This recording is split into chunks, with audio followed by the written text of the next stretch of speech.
Nananawagan ng tulong ang mga magulang ng isang bata sa Samar.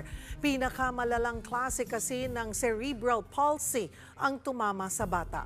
Para bigyan ng mukha ang balita, Mobile Journal, Yeda Pascual. Doble dagok ang dinaranas ng mag-asawa sa Basay, Western Samar dahil ang kanilang anak may napakatinding sakit.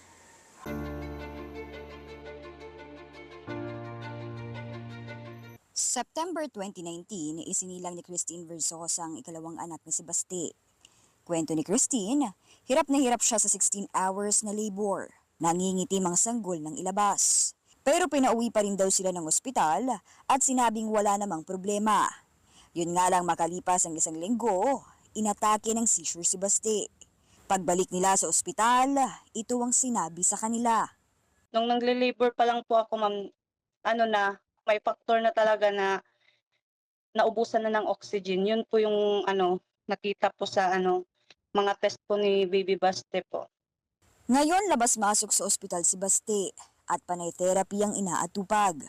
Ang sabi naman ngayon ng doktor, may spastic quadriplegia cerebral palsy na kasi ang bata. Ang pinakamalalang uri ng cerebral palsy kung saan apektado ang halos buong katawan at muka ng pasyente.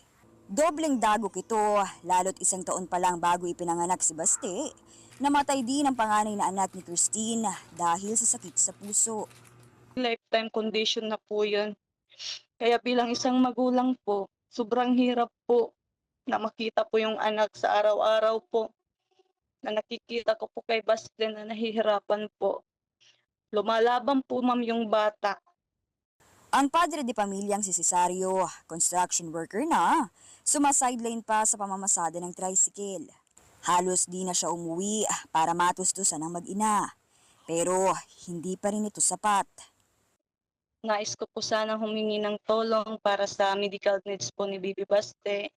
Sa mga gustong pong tumulong kay Baste po. Malaking tulong po sa pang-araw-araw na gamutan ni Baby Baste. Maraming salamat po sa inyo. Ako po si Mobile Journal Yeda Pascual, nagpapaalala na ang bawat may karamdaman ay kailangan din ng kalinga.